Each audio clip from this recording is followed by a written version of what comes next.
নির্যাতিত যারা মজলুম আছে, মজলুমদের পক্ষে আল্লাহ আছে। এই মজলুমদের পক্ষে আমরা থাকবো ইনশাআল্লাহ।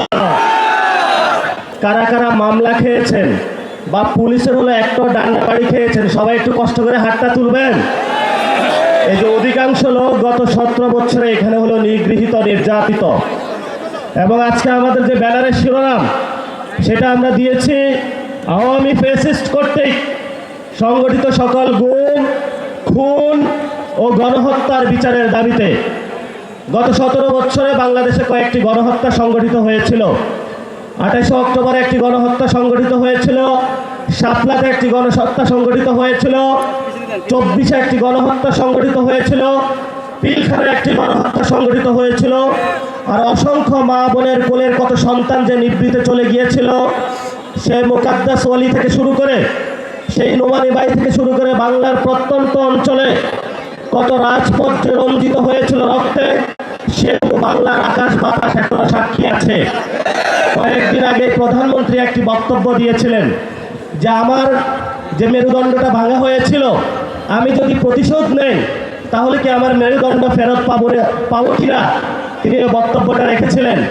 আমি সবিনয় মাননীয় প্রধানমন্ত্রীর কাছে জানাতে চাই, এই যে এখানে এতগুলো মানুষ উপস্থিত হয়েছে, যাদেরকে অন্ধকার প্রকোষ্ঠে রাখা হয়েছিল, যাদের বাপকে হলো থানায়, জেলায়, পুরো বাংলাদেশের বিভিন্ন কারাগারে ঘুরানো হয়েছিল, এই মানুষগুলো প্রতিশোধ চায় না, কিন্তু আমরা বিচারে বিশ্বাসী।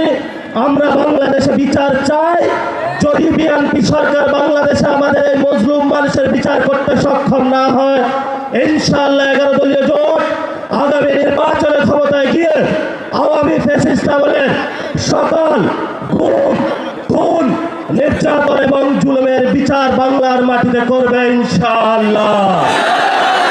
বিচারের দাবিতে আমরা মাঠে ছিলাম, আছি, ভবিষ্যতে থাকবো। বিচার নিয়ে আমরা কোনো 1 সেকেন্ডও কোনো কম্প্রোমাইজ করব না। যদি সরকার মনে করে আওয়ামী লীগের ভোট ব্যাংকে যেভাবে একটা সমঝোতা হয়েছে, বিচারের ক্ষেত্রেও সমঝোতা করতে হবে।